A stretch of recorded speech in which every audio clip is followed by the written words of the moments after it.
for stopping by another live episode of Real Estate Titans. I'm your host, Greg Fowler, traveling throughout the marketplace, interviewing the top real estate professionals in our field, from realtors, lenders, builders, developers, residential or commercial, essentially gathering insight, inspiration, really drives and motivates these top producers above and beyond everybody else, and what I'd like to consider a real estate titan. Our very special guest and feature type today, Justin Knoll. Justin, thanks so much. Man, I'm excited to be here. This is so cool. I'm super honored to have you on the show. I know that there's so many people in anticipation just to get to know you a little bit more. So let's just dive into the series of questions. I'm excited. I love it, man. Here we go. So tell everybody a little bit about yourself. Yeah, so for those of you that know me, I apologize in advance for the redundancy. I kind of tell the same story, but I came from a family of realtors. I'm fourth generation realtor. Okay. And so I grew up in a single mom, 2 kids. She was a realtor, still a realtor with our company, 45 years in the business. She's amazing. Great-grandfather, grandmother, they were my heroes. And I grew up in this business just kind of finding my way, and it really was not my intent to go this direction. But here I am. It's kind of like the mob, you can't get out. I love it. Fourth generation. Fourth generation. There's not too many of us around. No way. Yeah, it's pretty cool. So everything I do is real estate. I mean, if it's not real estate, it's baseball. Okay. Which is great. There's a lot of parallels between the two, but I coach in real estate and I coach in baseball. Okay. And I love that aspect of life, is just kind of helping mentor and helping people see a different perspective and seeing what they can do with themselves and what's around them is so much fun. That's what I love. That's what my life is about, is just digging in other people's lives and helping them see a different perspective and what they can do. I love that. And that resonates a ton with your reputation. The people who are watching this who know you understand that you're caring and giving nature, but the legacy that you're kind of laying before everybody as far as that educational piece. So tell everybody a little bit more about what got you into the business. Obviously, fourth generation, but what was your progression in your career to where you're at now, running this particular show? So I started out, I came to my mom, it was about 1999, 2000. I was doing some cool work. I was a cabinet maker. I was doing custom cabinetry and CAD design and doing some really cool stuff. It was fun. I got to walk away every day. I could turn around and look at the work I did. It was a sense of accomplishment, right? Sure. And so I love that aspect of it, but I miss the people interaction. I always was about people. And so I didn't have that, and there was something missing within, and I thought, man, I've got to scratch this itch. Right. I need to be around more people. And so I started just kind of exploring. I didn't tell my mom anything about it, and I think I just told her, hey, I'm going to get my real estate license, and I saw this apprehension, like, seriously? She did not want me to do this at all. Wow. Her words were, honey, you can do more than this. And I thought, well, so I think what I did is took that and swung it as far as I could to say, well, I'm going to do everything I can. Sure. And, watch me. Yeah, here we go. This, So that's really how I got started. It was her and I. We had a family-owned business that retired after several decades in the business, and she went to Coldwell Banker, and I joined her, and I was one of the only rookie agents to go in that office. It was an all-star crew of just top agents and me. Okay. And so I got to learn from the best, some of my heroes, the Gerlachs, the Smokler's, it was just the Bob Selhauers of the world, Jack Myers. It was just this all-star cast of people that you were around every day. And so my learning curve went from starting to producing quickly. So I started in production and sales and did pretty well. We started a team and kind of started identifying talent and who we could, kind of help drive business with us and grow things. And then I went through a management assessment program at Coldwell Banker, and the management assessment program told me that I would not be a good manager. So they were wrong. Well, I don't know. I mean, they took a chance. Sure. I will say, and thank you for taking a chance. But they were able to look through and kind of find some things that I think translated well. So I was an assistant managing broker with a guy named Al Galprin, who's a dear friend of mine, amazing guy. And it was him and I, and we just took the office and then just ran with it.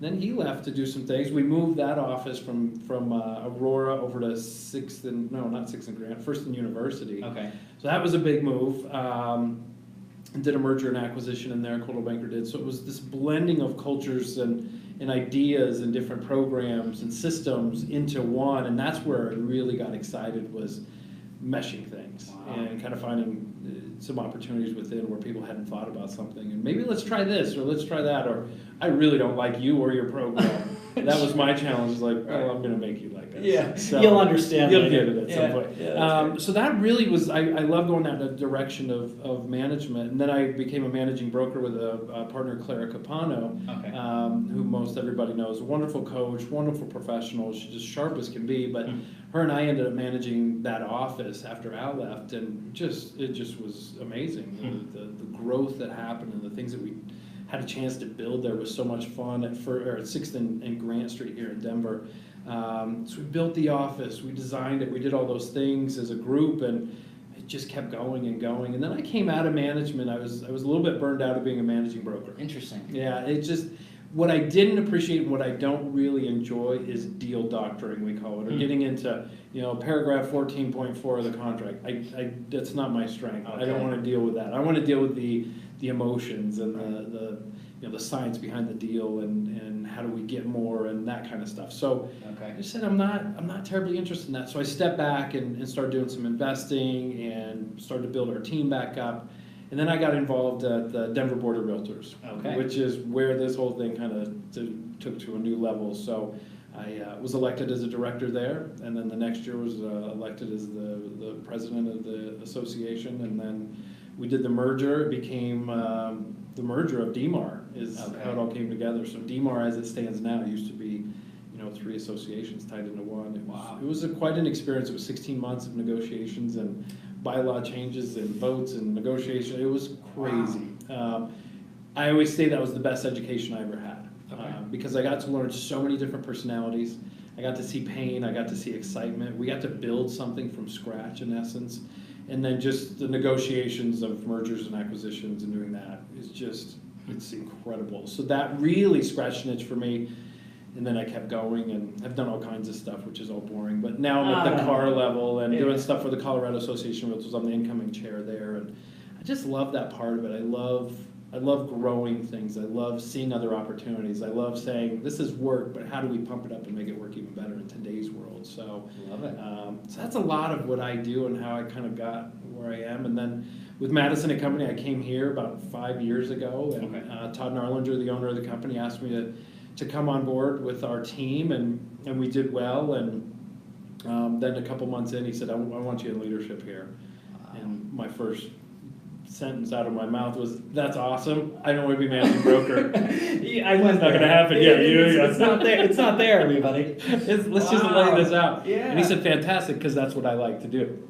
So it was just this yin and yang. We found each other's kind of lane to stay in. That's So great. So I've been here for about 5 years and just doing well. We've seen the company grow from about 60 or so when I showed up. We're about 145 now, 6 offices, and we're growing and doing really well. So it's fun to watch. Yeah, and I agree with that, and you and I had a quick discussion before we went live, but I love the growth and what you guys are doing here, and it is a quality over quantity sort of scenario, even though the quantity is good. Yeah. But the focus is on the right people, the right way, keeping that culture, maintaining what you guys are doing, which is fantastic. Yeah, it makes all the difference. I will tell you, a lot of our agents like the fact that we're not a big corporation, right? They love the hometown feel. They love the boutique feel, if you will.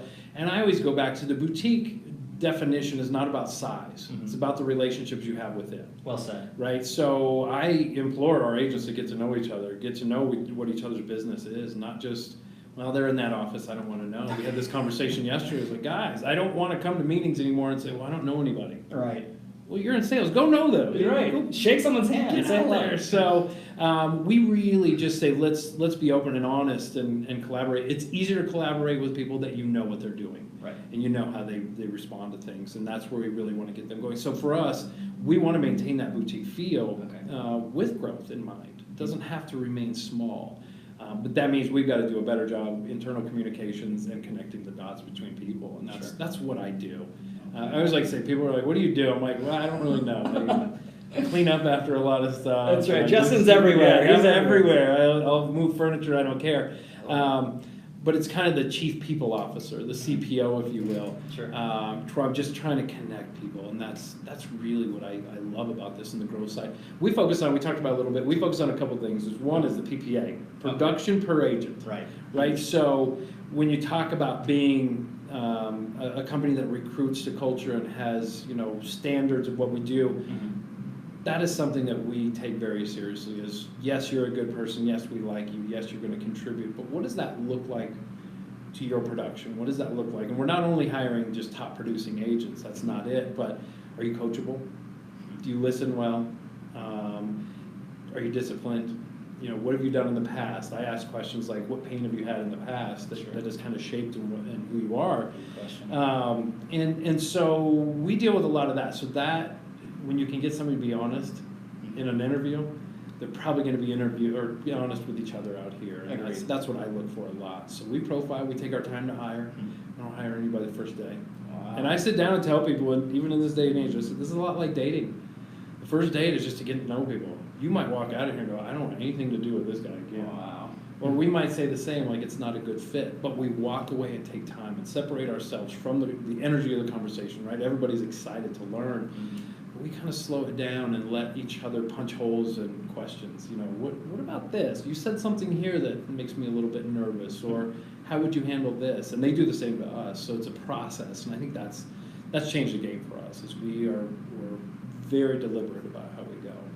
But that PPA for me is always at the top of my mind. That's big. That's big. And not everybody's looking at it that way. There's so much information into that already, everybody. So hopefully you're taking notes. Watch this again and again, because Justin is dropping those bombs on us already. Sorry. No, this is great. This is great. So let's go into the next question. Please, this is really important for everybody to know, because that was a great backstory into Okay. who you are and what goes through. But what's your why, Justin? What motivates you Yeah. to do what you do to the level you do it at? So my why has shifted quite dramatically. I was married before for about 7-8 years, and went through a divorce quite a while ago, and I came out of that divorce a broken person. I was sad. There was just failure sets in. You know, you go through that and you just take stock in who you are and what you did and what you didn't do, and so I got into this kind of dark place of doubt and self-concern, and then it became self-awareness. And once the self-awareness kicked in, it was like, okay, I can be honest with myself about who I am and what I want to be going forward. Love it. That was a tipping point for me. So my why, the question is, what's my why? Yeah. My why shifted. I have 11 nieces and nephews, and they are amazing. I don't have kids. I have 2 stepdaughters, which we'll talk about, but these nieces and nephews, I went through Ninja up in Fort Collins. And great program. Amazing, and it just shifted everything in my life. I was coming out of divorce, I was coming out of management. I didn't know what I wanted to do, Greg. Honestly, I thought about sacking groceries. I was like, you know what? I'm good. I'm done. I'm out. Sure. But I went through Ninja, and there was one exercise, and it's the do, be, give, and have. And they challenge you to write 10 things in each category, 10 things you want to do, 10 things you want to be, 10 things you want to give, and 10 things you want to have. And I suggest anybody out there, just do this exercise as often as you can. Share it with people. It's so powerful. But what I found from there, and I was telling this story, I tell this story quite often, but I found my center point. And so I wanted to be a better uncle. But my to-do list was put my phone away when I'm with the kids. Right? Wow. Get on the floor and play with them. Know their birthdays. Know what they're doing. Coach baseball if you need to, which I do and I love. But that was being the better uncle. And then it was, I wanted to give these kids a legacy about what our family's done in real estate. I don't want them to go be realtors. That's not the point. It is, what has home ownership done for us as a family? And our clients. And it's proven, it changes lives. So I wanted to empower them to make sure they understood the power of home ownership. And so I was driving home from Ninja in a blinding snowstorm. I got about Johnstown, and I'm just like, my head's spinning. Maybe I'm not going to sack groceries now. Maybe I'll stay in real estate a little bit longer. I don't know. But it just, this mesmerizing snowstorm, you know, it's just coming at you, and you fall into this trance, and it hit me, and I don't know what it was, but something hit me and said, I got it. So I called my financial planner and just said, hey, I want to set up a savings account for all of the kids. And I fund it on a monthly basis, just for down payment on a house. It's not for school, it's not for books, it's not for a car, it's not for anything, it's not for bail money. That's on the parents, right? Unreal. So this is what the why became, is not just empowering my family and my nieces and nephews, but how do I put my money where my mouth is and start helping people? to know how powerful this tool can be for you. And so I do that, and I still fund that, and there's not as much money in there as I hope, but there never is. Yeah, There never is. You can always do that. We're chipping away. Thank God they're gone. Yeah, still. that's it. Plenty of time. We got time. But that was a big thing for me. But what it does is it really makes sure that that center point of life is, am I doing the best I can to empower others to know what this can do for them? How it changes lives, how it changes their kids' lives is so powerful. So I attack every day with, how do we tell this story of homeownership? How do we tell this story of trying, of having a slice of the American pie? So that really is a why for me. The other thing, I coach baseball. Okay. Man, it's the best. And 12 and 13-year-old boys are crazy. Love it. But they have so much fun, and it's so innocent, and it's so, it's pure heart. Right. It's pure heart, and to see these kids learning and having a positive effect on them is a why now for me. And I've done that for about a year, and I can't wait. I mean, we're in the off season now. I'm like, man. You're like, what am I doing? Let's go. What's going on? Get the team together. Let's do some winter stuff. So I love that. Yeah. So the why for me, and then it shifted again. I married my best friend in June, Piper, who runs my team. She's amazing. That's great. We've worked together for a long time. We've been friends for a long time, and just progressed to this the right way. And really excited about where we're going. But she has two amazing daughters, Eden and Macy, 15 and 12, and man, they're cool. But boy, are they challenging. Sure. I'm new to this, and so I'm learning. So my why is every day, how do I help these kids? Right. How do I try and affect them positively and still be a tough parent at the same time? So I got a lot of whys right now, but it seems to be back to the kids, younger people, giving a broader perspective and helping them just kind of make heads or tails of life right now. It's confusing. I mean, they have more access to things we never had. Sure. And it's great, and it's scary. Right. And I just want to be there as a sounding board. So I think that's the why for me is all of that. So I think there's so many compelling reasons for you to do what you do. And one big note that I really want to make sure that everybody caught is you didn't once really break it down into direct money for yourself. Oh, the money that you're earning, the more that you make, the more you can give, and you're giving it to so many wonderful places. And to the consumers out there who are watching this, who are not the professionals, the Titans aren't about commission checks and overall production, and a lot of the Titans do have a lot of production and a lot of awards and things like that, but it's what they're doing for the community, what they're giving back, the legacy that they're leaving, not just for their family, but for everybody else. So Justin, you're nailing it. Oh, you are nailing it. I think it's fantastic. We're winning the data. Yeah, so this is good stuff. This is awesome wine. So let's go into the next question. And a lot of the viewers of the show, they really, really enjoy this particular one because they learn so much from the Titans and what you guys are doing to grow your business. So if you could look back at your production and business thus far, pick or choose one or two things that you added to your business, took it from one level to the next. What does that look like for you? Two things for me. Number one is absolute clarity. Okay. Before, I didn't know who I was or what I was in the business. I would help list or help any buyer buy a house in the metro Denver area, and for a lot of people, that's their MO, that's their vision, that's their mission statement, if you will. You can't do it well anymore. You can't be so broad anymore. I guess some people can, but for me, I had to dive down and really understand where my best business was. I was less focused on doing more business and more focused on doing the right business with the right people that filled my cup and also worked on my net profitability. Please write what he just said down, tattoo that on your arm, remember that. That is big stuff. I think so many of us, we get sucked into this trap of I'm successful if I sell one more home or 5 more homes this year. I do a lot of goal setting and business planning, and I wrote a business planning book with a friend, and love it. It's pretty awesome, but one thing that I see most realtors do is they just focus on, well, I'm going to do 10% more business next year. Right? I'm going to sell X amount more homes, or I'm going to do this. There's never a discussion on net profitability. I'm going to reduce my expenses and create more efficiencies. You rarely see that. When we do see it, that's a special person. You tap into them. But that really, for me, was the clarity of, I'm not going to be successful at what I want to do if I just keep selling more homes. Wow. That's less time for my family. That's less time for my health. That's less time for my peace and quiet. That's more time driving. It's more time listing, which is great, but I thought, I'm going to really narrow this down. So I started to find clarity in my efficiencies. started to find clarity in who my top clients were, who referred me the most, who paid attention to our videos and social media, and I doubled down on those relationships. Okay. And so I put away the I'm going to Erie and Boulder and Castle Rock and Colorado Springs and Strasburg and all these places, which is scary as hell, I'll tell you. Sure. Because you go, oh my gosh, I'm shrinking. But in reality, it just blew everything up. I'm now able to refer. I have referral partners all over. Our team does. And we just refer business everywhere. We could get there in 20 minutes, but we may not be the best person. Sure. So you have to be open and honest. And that was the clarity, was understanding I may not be the best person for them. I got to find who is. But that takes a huge level of understanding, humility, right? Humility's tough. That's a big thing. Yeah, and if you know me, I'm a prideful person. Like, I hate to lose. This guy, right? And I'm not great at admitting when I'm wrong. But I try. As I get older, it becomes easier. But back then, it was tough. So I think clarity. And then the second piece, when I brought Piper onto my business, I hired her.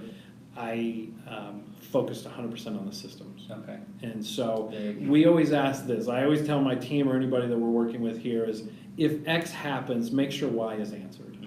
If the phone rings and somebody says, I got a listing I want you to take, know what you do next, all the way down the road. Love it. And now you can add nice levels of service that are unexpected, and that's when you turn yourself from a Target to a Macy's to a Nordstrom style of business. And that's where our team operates, as a Nordstrom style business. And it's only because we gained clarity and relied on our systems, and we review our systems all the time, right? And we add just levels of service constantly. I love one thing that we do when we list properties with people that have kids. We send the kids a book about moving. Oh my God. And we address it to the kids with a note, not to the parents. That's fantastic. I want to connect with those kids as well. I mean, number one, if we get the kid, we got the parent. Sure. Strategy, right? I want their business 20 years from now. That's it, long term. It really is about connecting and making them feel comfortable and saying, we're going to be okay, because kids panic so much in this situation, and we forget. We usually just pack them up in a box, not literally, but we feel like they're just along for the ride. So there's service levels within that you can do that we really tap into, and that's only through clarity and systems that we've got there. Love it. So that's some huge takeaways, Justin. Good. Thank you so much for sharing that. Yes. Everybody, again, hopefully you wrote that down. That was great stuff. So let's go into the next question. Now, this one's always the tricky one. This is the challenge question. Okay. So when it comes down to it, we've all dealt with challenges in our life, whether it's in the past, now, or into the future. No one's exempt. But it's not so much what happens, but how we overcome that really makes the difference. So Justin, if you could share a challenge that you dealt with in your life, that you overcame, you became stronger because of it, what does that look like for you?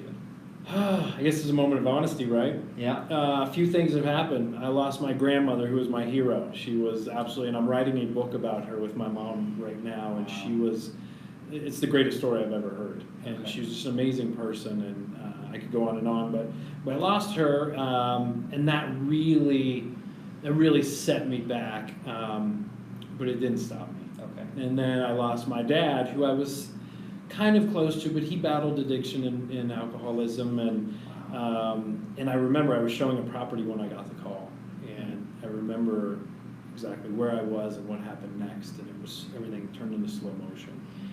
And I made a decision at that point. I had to change some things in my life too. I've never had, thankfully, those kind of issues, but I really changed my focus and what was important to me. My divorce was another one. Sure.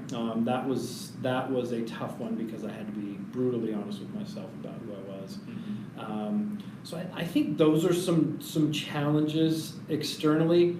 Honestly, the business challenges are always there. I mean, there's always something going on. Maybe I switched a job, or the deal didn't go right, or an agent left. I think that's always the tough part now, is when the highs are so high and the lows are so low. And I'll tell you this, my mom, my first day in real estate, said to me, honey, this is the best drug you'll ever do. Wow. And I didn't know what she meant.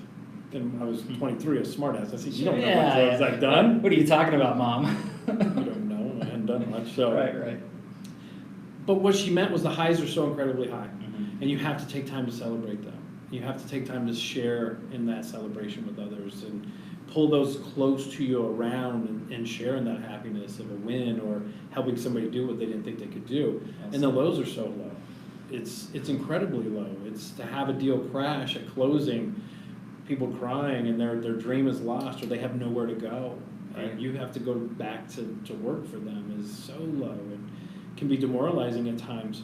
For me at this time now, I don't really sell anymore, and I just kind of run the company. When an agent leaves us to go somewhere else, Like a it's dagger scary. in the heart. Yeah. You just reflect on, what did I do? What could I have done? How did I contribute to this? And it makes us better, but it still hurts. So those kind of challenges, I would say, grandmother, father, divorce, those kind of things have been a big challenge. But you push through, you learn from them, you pull the best of those people into yourself and try and go forward. So. I love that, and there was a lot there that you shared, so Justin, thanks Yeah. for doing that. It's not easy airing it out for everybody here, but I think that all of those challenges, those are some of the worst things that most of us can imagine to deal with, and you took time to reflect, obviously appreciate where these people have been and what they mean to you in your life, but then moving forward. Yeah. And I think that that's the most important thing, right? The last thing that's happened, I hate to backtrack, but the last thing that really has happened for me is over the last 2.5 years, and that is I'm taking care of myself. Okay. I hired a trainer two and some change years ago, and I go 3 to 4 days a week, and I meet with her, and we work our ass off, and Love it. I try and eat right as best I can. It's that late night snacking. It's tough. Dude, Yeah, kills I'm me. there, man. I'm there. Man, Food's my weakness. Oh, I'm a it's foodie. the worst, right? I I love it. I can eat so good from 8 in the morning till 10 at night, and then I'm like rummaging around in the cabinet downstairs. Like, You're like, wait a minute, are these Oreos over yeah, here? what's happening here? I mean, I'll just have 2, right? Yeah, that's and then right. you're like 4 later, you're like, I'm just ashamed of myself. But so I battled that. I lost 65 pounds, and I'm now stronger than ever and healthy, and I don't miss anything. There's nothing I miss at this point. Physically, I have no limitations, and that is just an amazing place to be. And it was a mindset. I had to switch my mindset to get to that point. So Wow. still got a long way to go, but man, it's fun. The battle's fun. Oh, gosh, Justin. I think the attitude and the mindset, you hit it right on the head. And again, anybody who's out there who's going through any challenges in their life, just remind yourself that you can get through it. And there's other people that have it worse. So just appreciate your blessings and what you got right now. It's never going to be perfect. That's okay. You just keep moving forward. Absolutely. So I love that. And again, thanks so much for sharing Oh, that. Not yeah. easy to do. Yeah. Let's go into a slightly softer question for everybody out there, Sweating over here now. It's like, is it hot in here? What is this? So this is actually one of my favorite questions. Okay. So if you could travel back in time and give your young self a piece of advice or two, what would you say to younger Justin? Younger Justin, we're here from older Justin. Stop being scared. Stop being scared, man. Like, go headlong into anything. I heard something a buddy of mine, Gavin Ekstrom, was talking about not long ago, and he said there's 2 animals, the buffalo and the cow. And when a storm is coming over the hill, and the cow sees the storm coming and feels the barometric pressure change and feels that storm and the electricity in it, that cow flees and walks away from it as fast as possible. No, they're never going to outrun it, Right. but they are fleeing away from it. And the other one is the buffalo. Feels the same thing, sees the clouds coming, feels the energy of it, the electricity in the air, the dark clouds and the whole thing. They go headlong into it. They stand firm and face that storm head on. Wow. And that resonated with me not long ago, and I thought, man, if I could go back and tell myself that, don't turn your back. Like, just go straight into it. Have no fear. Make that tough phone call to a seller that's pissed off because you haven't sold their house. Right. Call that family member that you've been arguing with for a while and just own up to it. And just those kind of things. Be real and honest with yourself about where you are and your mental capacity and your physical capacity, and don't hide from it. And have the ability to say no. Have the ability to say no. I think as a young agent, as a young person, we take on everything because we think that's the only way we're going to make it. Right. And when the quality lacks, you don't get asked to do it again. And so make sure if you're going to do it that you can give everything. It sounds so cliche. It's been said for years. It's beautiful. Just have the confidence to say, no, you know what, I'm not the best person for that, but I can tell you who is. So those are things I would say is headlong into the storm, face it, say no at the right times, have no fear. I love that. That's not good for just young Justin. That's good for everybody, myself included out there. So myself too. that is huge advice to keep going through, and don't let anything slow you down or stop you. Those boundaries we set on ourselves. Oh, truly. Also. So I love that, and that's more of the mindset process. So great advice. Now let's go into the next question, which a lot of the viewers of this series absolutely love to understand what the Titans are feeding their minds, how they're growing mentally and really hitting the highs that they're hitting. So Justin, if you could look back at books you're reading, podcasts you're listening to, influencers on social media, what are you feeding your mind? So I'll tell you, it starts with them not feeding my mind, and that is I am not paying attention too much to the news. Okay. I love the 5:30 national news. I love like Lester Holt, and I just get to see the breakdown quick, easy. I can pick the first 5 to 10 minutes and kind of get a global feel for what's happening, and I move on. Okay. I don't mire myself in that. I don't watch a lot of TV much anymore, except in the evenings. Okay. So TV for me is baseball. Love it. Sports of some kind. Nothing wrong with that at all. And comedy. Okay. And comedy. There's not a lot else. If I don't have the remote, it's on Food Network. Okay. Piper's turned it to Food Network. Good man. Which is great. I love that. Which brings on the late night snacking, apparently. Yeah. It doesn't help when you're watching Guy Fieri and he's going all these awesome places. You're like, what's downstairs? Oh, man. So that's really on the TV side is certainly not what it used to be. Social media side, I am the worst at Facebook and social media. Okay. I just am. I post very rarely. It's not the first thing I think about doing. Sure. I am guilty of being a stalker. Twice a day I'll flip through in the morning and in the evening, just kind of see what's going on and see what the story is out there. Okay. I'm looking at more individual stories than just ads or anything. So that is that. I'm not a big social media guy, but I will tell you, podcasts for me are big. Okay, and I wanted to talk to you about podcasts because you are running your own podcast. Yeah. I'd love to let everybody kind of know what's going on with that. Yeah, so we started a podcast. My buddy and now family member Josh Williams, who's with Universal Lending, we started a podcast called Smack Talk, How to Win the Day. Love it. And so the Smack Talk really comes down to skill set, mindset, and action, and then going out and doing certain things. But we have fun within it. It's not just business. It's we talk about fat kid moments. Yeah, Like, love it. What was your fat kid moment of the week last week? I'm like, well, I was in Boston. I had 3 cannolis. And, Oh gosh, that's should not hard. have done that. That's But tough. we talk real life. We talk parenting. We talk coaching. We talk finances. We talk business. It's all over the board. And I really love that. So check it out. Smack Talk, How to Win the Day. But the podcast world for me, if I'm in the car, I'm either listening to music, depending on where I'm going. Okay. If I'm going to the gym, it's music. Right. I got to get the juices flowing, Yeah. right? If I'm going to the office or meetings or anywhere else that's not the gym, it's podcasts. Okay. So comedy.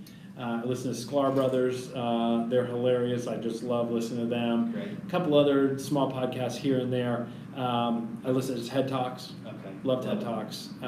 They're quick. You can bounce around. There's just all kinds of diversity in the subject. I love learning about, the other day was new engineering in cities. And it wasn't about housing. It was all about the infrastructure and all that. I'm just so fascinated. Right. So I love kind of that stuff. And then I listen to Bill Maher. Okay. Honestly, I love that kind of crazy perspective on things, but the humor involved, Which is great. It's great, yeah, and it doesn't sway me politically or anything. I love listening to that perspective with humor. So those are things. Now, I had a chance to meet my dream girl the other day. Okay. Oh, and my wife knows about this. She was there. All right, so this is open, everybody. Oh, this is open. Yeah. So I'm a huge history buff, nerd. I love presidential history. The Residence is a book that I read not long ago, which talks about the White House itself and how it runs, and it was all about the staff. Wow. And what the behind the scenes was and their relationship with the first family. Very cool. So amazing what goes on behind the scenes. So I'm fascinated by that kind of stuff. But Doris Kearns Goodwin came to town. Doris is amazing. She's an amazing author. She wrote my favorite book of all time, which is called Team of Rivals. And what Team of Rivals is about how Abraham Lincoln was elected, surprisingly elected, to the president. And throughout the process of him becoming president were debates. And not in the sense that we have today. There was no social media cameras, but it was a lot of duking it out. Yeah. And debates and conversation and arguments and screaming and yelling with your opponents. But you're now elected as the President of the United States, Abraham Lincoln. Unreal. And so he takes and builds his cabinet, his team of all the people that were rivals. Wow. So he took his enemies and put them right next to him. And he always said it's very important that you keep your enemies as close as you can. Right. Because at some point they will become your greatest friend. Unreal, yeah. So Team of Rivals is amazing. Now she just came and spoke at the Tattered Cover. She's got a new book out. It's called Leadership in Tumultuous Time, or Times of Turmoil. Okay. What better time than now, right? Right, perfect. Highlighting 4 presidents and what they went through, and it's just amazing. And I haven't opened the book purposely. I'm going on vacation, and can't wait to sit down and just read the book on the plane and on the beach and all that. So those are things that I'm doing. The Celestine Prophecy is something that a friend of mine gave to me. Okay. Super, really cool, interesting book, very spiritual and kind of connecting to the universe, which I don't typically do, and I'm glad I did. Okay. Because I got a fresh new perspective. So Celestine Prophecy was one of my favorite reads recently. Love it, man. There you go. There's a lot in there. I mean, so just for everybody to know, I'm going to have all those links in the comments below so you can feed your mind the same way this man does. Also, the podcast as well, so you can follow along and listen to this man, which is fantastic. So, Justin, this has been amazing. Chock full of great information, data, takeaways for everybody. This is fantastic. So, last question to really wrap this whole thing up. It ends up being the mantra or the quote question. If you could sum up yourself as a brand, as a man, with a mantra or quote that you live by, what does that look like for Justin Knoll? Yeah, it's funny. I always say this will be on my gravestone when I die. Is do it right, not twice. Wow. Do it right, not twice. And I think that it covers so much ground, but for me and where I am today in life is do the relationship with the person right. Don't do it twice. Because we're so unforgiving as a society now. And asking for forgiveness is a painful thing, although it's so therapeutic and healthy for us. People shy away from it. They would rather never go back into that relationship and say, I'm sorry, than to actually face it and make it right. So do it right, not twice. Then the other thing is, boy, if you're going to do something, just go for it. Just go all in. Be prepared. I say it all the time. I'm rarely the smartest person in the room, but I'm almost always the most prepared. Wow. Almost always the most prepared. It's because I do my homework. I prepare up front. I don't take chances with that. I like to know what I'm going into and how I can best serve. So do it right, not twice, man. Be prepared. Love it. That is huge stuff. Again, Justin, I think that sums you up beautifully. Thanks again so much. You are an official real estate titan. Yes, sir. Yeah, I've been wanting to do this. I've watched it all the time. I'm like, how do I get on this? How does this happen? Absolutely honored. Thank you so much. It was fantastic. I know there's so much takeaways for everybody, so this has been fantastic. As always, thanks so much for your love and time and attention and support. Everybody out there watching. Live every Tuesday and Friday afternoon, a different Titan, a different location. We'll catch you guys in the next live episode of Real Estate Titans. Take care. And we are almost